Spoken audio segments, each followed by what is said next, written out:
وہ بالکل وہ اتنا کمزور ہوگا کہ شاید اس کو فیس کرنے کے لیے کوئی لمبے چوڑے انتظامات نہ کرنے پڑیں جیسا کہ ماضی میں کرنا پڑے رہتے تھے. تو سیاسی طور پر تو یہ ایک بڑی اپوزیشن پارٹی تھی.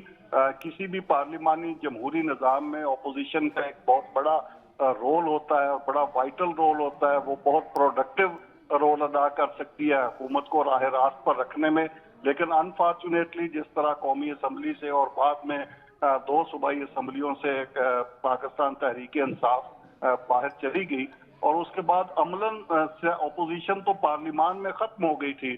اب عوامی سطح پر جو اسٹریٹ پار تھی اس اپوزیشن کی وہ اسٹریٹ پار بھی اس طرح نہیں رہی.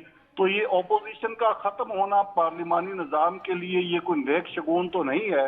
اور کسی بھی بڑے سیاسی لیڈر کو کسی عدالتی فیصلے کے نتیجے میں یا کسی اور غیر سیاسی طریقے سے آؤٹ کرنا یا اس کا آؤٹ ہو جانا ایک پارلیمانی سسٹم سے یہ بھی جمہوریت کے لیے کوئی اچھا نہیں ہے.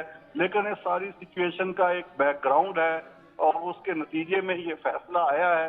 اوورآل ہم اس فیصلے پہ کہہ سکتے ہیں کہ یہ کوئی فیصلہ پاکستان کی جمہوریت کے لیے اس فیصلے کے کوئی اچھے نتائج نہیں نکلیں گے کیونکہ اس کے نتیجے میں اپوزیشن جو ہے وہ مکمل طور پر اس وقت جو ہے وہ تقریباً کرش ہو گئی ہے. اب اس کو دوبارہ اپنا حیا کرنا ہوگا, دوبارہ زندہ ہونا ہوگا. وہ کیسے ہوتی ہے, کیسے تخلیق پاتی ہے, یہ وقت بتائے گا. لیکن پارلیمانی جمہوری نظام میں اور ایسے وقت میں جبکہ الیکشن بالکل قریب ہوں, حکومت کی مدت پوری ہو چکی ہے اور 2-4 دن میں نگران سیٹ اپ آنے والا ہے اور اس کے بعد الیکشن ہونے ہیں, تو ایسے ماحول میں ایک بڑی پولیٹیکل پارٹی کا سسٹم سے آؤٹ ہو جانا اور خاص طور پر جبکہ وہ گزشتہ کچھ عرصے سے ایک اپوزیشن کا رول ادا کر رہی تھی, تو اپوزیشن کا ختم ہونا اور ایک پولیٹیکل پارٹی کا مین سٹریم سے آؤٹ ہو جانا یہ کوئی جمہوریت کے لیے اور سیاست کے لیے اچھا نہیں. جیسے کہ حنیف قمر صاحب آپ نے بھی یہ بہت اچھی بات کی ہے کہ جس طرح اس پارٹی کی پاپولیرٹی رہی ہے ماضی میں بھی ہم نے دیکھا ہے, کتنا بڑا آپ سمجھتے ہیں کہ سیٹ بیک ہے چیئرمین پی ٹی آئی کے لیے اور ان کی پارٹی کے لیے؟ میرا خیال ہے یہ اس فیصلے سے بھی بڑا سیٹ بیک 9 مئی کا تھا جو 9 مئی کو ہوا اور اس میں انفارچونیٹلی اس پارٹی کے ساتھ تانے بانے ان واقعات کے ملے تو وہ بڑا سیٹ بیک تھا. وہاں سے آغاز ہوا اس کے لیے بحران, جو شدید ترین بحران ہے پاکستان تحریک انصاف کے لیے, وہ 9 مئی کو پیدا ہوا. اور اب یہ جو فیصلہ آیا ہے لیڈر کی نااہلی کا, تو اس فیصلے نے تو اس پہ یوں سمجھیے کہ اس پہ مہر تصدیق ثبت کر دی ہے. اب اگر ایک اس ماحول میں ایک پولیٹیکل پارٹی یا لیڈر اگر 3-4 سال کے لیے آؤٹ ہو جاتا ہے منظر سے سیاسی طور پر, تو وہ ناقابل تلافی نقصان ہے اس پارٹی کے لیے.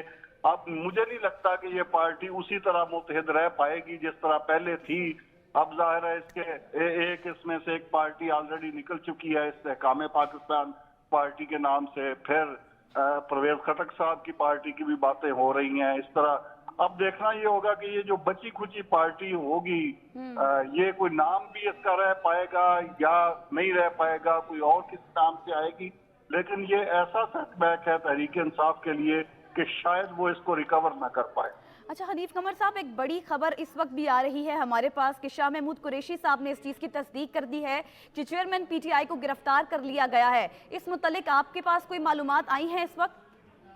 یقینی طور پر یہ جب فیصلہ آنا تھا اس کے بعد ان کی گرفتاری کے لیے تو پہلے سے ہی حکومت کی تو کوشش تھی کہ ان کو کسی نہ کسی طریقے سے پہلے ہی گرفتار کر لیا جاتا. اس حوالے سے پہلے بھی کوششیں ہوئیں لیکن پھر اب ویٹ کیا جا رہا تھا کہ کوئی فیصلہ ہو. تو اس فیصلے کے نتیجے میں ان کی گرفتاری ہو جانا اب یہ ایک معمول کی خبر رہ گئی ہے کیونکہ ان کی گرفتاری پہ جو رد عمل آنا تھا وہ فوری جو رد عمل جس کی توقع پہلے کی جاتی تھی اور جو آتا بھی تھا. اس وقت لاہور بالکل پرسکون ہے اور باقی شہروں میں بھی جہاں سے مجھے اطلاعات ہیں کوئی اتنا بڑا کوئی احتجاج کہیں بھی سامنے نہیں آیا کہ یہ کوئی بہت بڑی ہنگامہ خیز خبر بن سکے.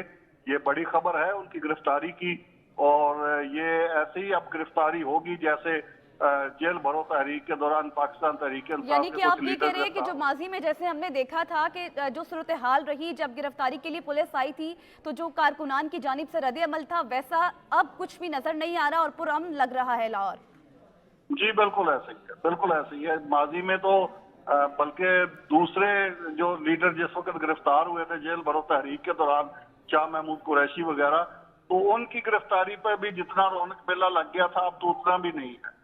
تو اس لیے یہ گرفتاری اب شاہ محمود قریشی صاحب نے تصدیق کر دی ہے، تو یہ گرفتاری ہوگی اور اس گرفتاری کے بارے میں کبھی بھی آج سے اگر 6 ماہ پہلے کا ہم دیکھیں تو کوئی سوچ بھی نہیں سکتا تھا کہ اس طرح گرفتاری ہو جائے گی اور اس پر کوئی عوامی رد عمل نہیں آئے گا اور کوئی کارکن باہر نہیں نکلیں گے. کوئی انفارچونیٹلی پاکستان تحریک انصاف نے اپنے کارکنوں کا بھی تو پیچھا نہیں کیا نا. جو لوگ جیلوں میں پڑے ہیں اس وقت، پارٹی کی لیڈرشپ نے ان سے بھی ڈس آن کر دیا، بلکہ اعلانیہ طور پہ کہہ دیا کہ ہمارا تو ان کے ساتھ تعلق ہی کوئی نہیں. تو اب جو لوگ، جو کارکن جو باہر ہے، وہ تو بھی سوچ رہے ہیں کہ جو جیل میں چلے جاتا ہے اس کا تو والی وارث بنتا کوئی نہیں. خود پارٹی اس سے ڈس آن کر دیتی ہے، پارٹی کی لیڈرشپ ڈس آن کر دیتی ہے. تو پھر آج اگر ہم احتجاج کریں گے اور اس کے نتیجے میں اگر گرفتاریاں ہوں گی تو ہمارے پیچھے کون آئے گا؟ تو اس لیے جو کارکن ہوتے ہیں ان کو ایک چاہیے ہوتی ہے ایک سینس آف. ٹھیک ہے حنیف صاحب، آپ ساتھ ہی رہے گا، اس متعلق ہم مزید ڈسکشن بھی کریں گے، لیکن خرم ملک نے ایک بار پھر ہمیں جوائن کر لیا، ان سے تازہ ترین صورتحال جانتے ہیں. خرم بتائے گا، یہ اطلاعات آ رہی ہیں جبکہ بلکہ تصدیق بھی کر چکے ہیں شاہ محمود قریشی صاحب کے گرفتار کر لیا گیا ہے چیئرمین پی ٹی آئی کو، آپ کے پاس کیا اطلاعات ہیں اس متعلق؟ جی بالکل ایسی اطلاعات آ رہی ہیں کہ چیئرمین پی ٹی آئی کو لاہور زمان پارک سے گرفتار کیا گیا ہے اور ان کی گرفتاری کی تصدیق جو کہ شاہ محمود قریشی اپنے ٹویٹ میں بھی کر چکے ہیں. اب جو اطلاعات سامنے آئی ہیں اس مطابق یہ گیا کہ عمران خان جن کے پاکستان تحریک انصاف کے چیئرمین ہیں، ان کو گرفتار کرنے کے بعد کوٹ لکھپت جو جیل ہے وہاں پہ منتقل کیے جانے کا فیصلہ کیا گیا ہے. تو ابھی جو تازہ ترین صورتحال ہے اس کے مطابق یہ کہ چیئرمین پی ٹی آئی کو زمان پارک لاہور سے گرفتار کر لیا گیا ہے. جی ٹھیک ہے خرم، جیسے ہم نے ماضی میں پہلے بھی ہم بات کر رہے تھے، ماضی میں ہم نے دیکھا تھا جو کارکنان کا رد عمل آیا تھا. اس وقت اسلام آباد کی کیا سچویشن ہے یہاں پر، جیسے کہ آپ خود ہی بتا رہے ہیں کہ گرفتاری ہو چکی ہے؟ جی بالکل، اسلام آباد میں اس وقت بالکل حالات نارمل ہیں. کسی قسم کی کوئی تشدد یا احتجاج کے کسی قسم کا کوئی واقعہ کسی بھی جانب سے ابھی تک نہیں ایسی اطلاعات سامنے آئی. جبکہ بنی گالہ جو پاکستان تحریک انصاف کے چیئرمین کی رہائش گاہ تھی وہاں پہ پولیس کی بھاری نفری کو تعینات کر دیا گیا ہے. جبکہ نقطۂ امن کے خدشے کے باعث اسلام آباد کی پولیس شہر کے مختلف مقامات پہ موجود ہے. لیکن جو پولیس افسران سے میری ابھی کچھ دیر پہلے بات ہوئی ہے تو ان کا یہ کہنا ہے کہ شہر میں ہر قسم کا امن ہے، کسی جگہ سے بھی کسی قسم کے احتجاج یا کسی بھی پرتشدد واقعے کی کوئی اطلاع موصول نہیں ہوئی. ٹھیک ہے خرم، آپ ساتھ ہی رہے گا.